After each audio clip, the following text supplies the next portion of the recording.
we got electricity and the lights are on. These are pretty bright, these are, fair play. So now I can see what I'm doing, and we got a lot of work. As you can see, we got a lot of work to do. Well, at least we got the space to do it in now. Let's do a 360. We got loads and absolute loads and loads and loads of room, which I'm really chuffed about. And the lighting is brilliant. I can't fault it. Those lights are good. Right then. So let's crack on with it, is it? Out this rear engine cover, and as you can see, look, it's not going right. So what I've done is this will be going underneath, and there'll be then fiberglass to the top.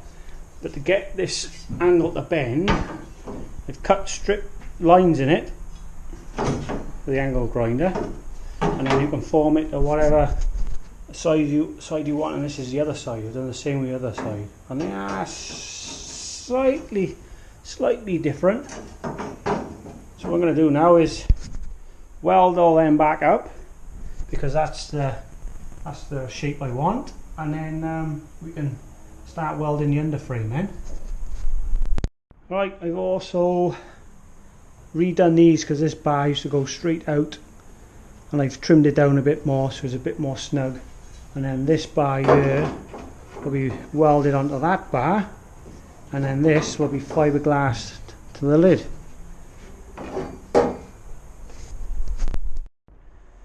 Eight friggin' hours later, 8 hours later, and we've got it. We've done both sides, got the angle right, because that's going to have to be fiberglassed into that,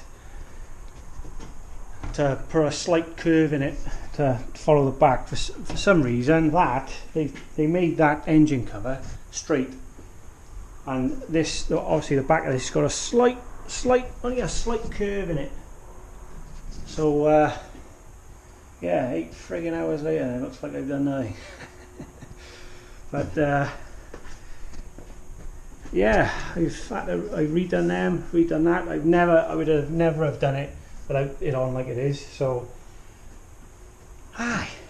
getting there slowly, bit by bit. It's coming along. Since the last time you've seen that on there a couple of seconds ago, it's been a week, and I've just been waiting for some parts to come in, and I had some fiberglass to come in because I needed to make the other seat. So we got the 2 seats in there now, and that's mounted in there.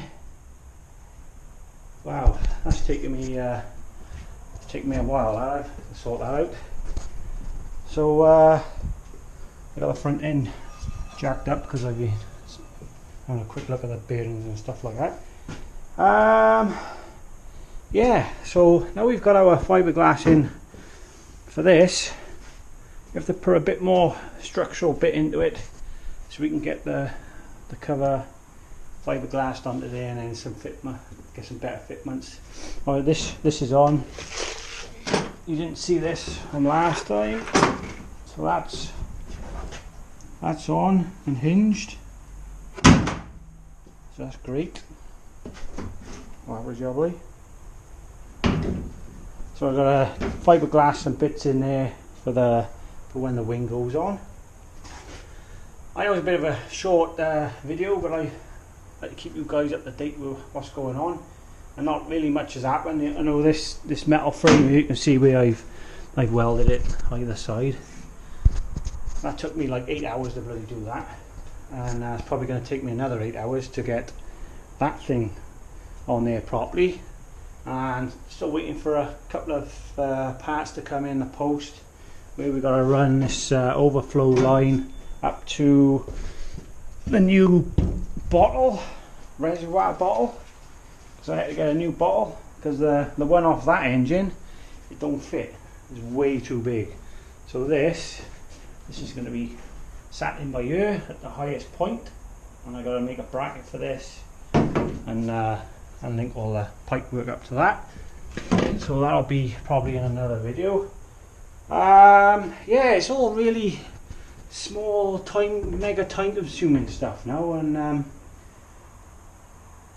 yeah, I'm trying to make it as exciting for you guys as possible, like, but nice to keep you all up to date. Anyway, welcome new subscribers. Nice to see you all coming down and having a look at me having some fun trying to sort this build out. Yeah, so if you haven't already, hit that like button, because I know if you like guys like this or not. So we'll have to see you in the next video. So keep safe everybody, and we'll see you again. Ciao for now.